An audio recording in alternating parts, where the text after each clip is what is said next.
नमस्कार विद्यार्थी मित्रांनो आणि वाचकांनो, आजचा जो व्हिडिओचा जो विषय आहे की माझी जी थिअरी आहे, थिअरी ऑफ टाईम कंपन्सेशन, याचा स्ट्रक्चरल इंजिनिअरिंगशी काय संबंध आहे. माझी जी थिअरी आहे तिचा स्ट्रक्चरल इंजिनिअरिंगशी काय संबंध आहे. तर स्ट्रक्चरल इंजिनिअरिंगमध्ये साइन थिटा आणि कॉस थिटा, एखाद्या बिल्डिंगचं वय जर काढायचं असेल का नाही, एखाद्या बिल्डिंगचं वय काढायचं असेल किंवा एखाद्या बिल्डिंगची म्हणजे तिचं स्ट्रक्चरल ॲनालिसिस करायचं असेल तर ही एक इंडिपेंडंट थिअरी जी प्रेझेंट एक्झिस्टिंग थिअरीपेक्षा इंडिपेंडंटली वर्कआउट होते. तर त्याच्यामध्ये साइन रेशो, कॉस रेशो आणि जी माझी थिअरी की सन इंटिग्रेट्स आणि मून डिफरन्शिएट, साइन रेशो असतो आणि कॉस रेशो असतो. हे कुठल्याही बिल्डिंगला नाही, संपूर्ण जगाला गव्हर्न करणारे रेशो आहे, साइन रेशो आणि कॉस रेशो. आणि स्ट्रक्चरल इंजिनिअरिंगमध्ये साइन रेशो आणि कॉस रेशो हे खूप महत्त्वाचे असतात. आता बघा, मुंबई सिटी मी नेहमी लहानपणापासून ऐकलेलं व्हर्टिकली वाढते. मुंबई सिटी आहे ना, ही व्हर्टिकली वाढते. तर मुंबई सिटी व्हर्टिकली का वाढते? कारण मुंबई सिटीचा साइन रेशो खूप पॉवरफुल.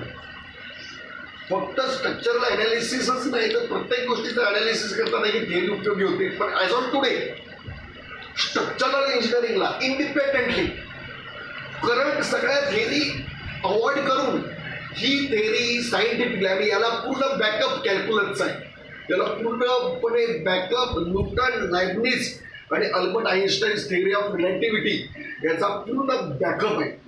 त्यामुळे ही एक सायंटिफिक थिअरी आहे आणि ती इंजिनिअरिंगमध्ये वर्कआउट होते.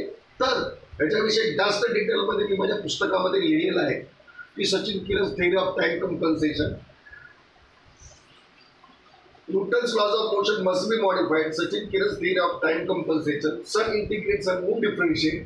याच्यामध्ये या गोष्टीविषयी मी जास्त इलेबोरेट केलेलं आहे आणि त्याच्यावर मी एक वेगळं पुस्तक लिहिणार आहे.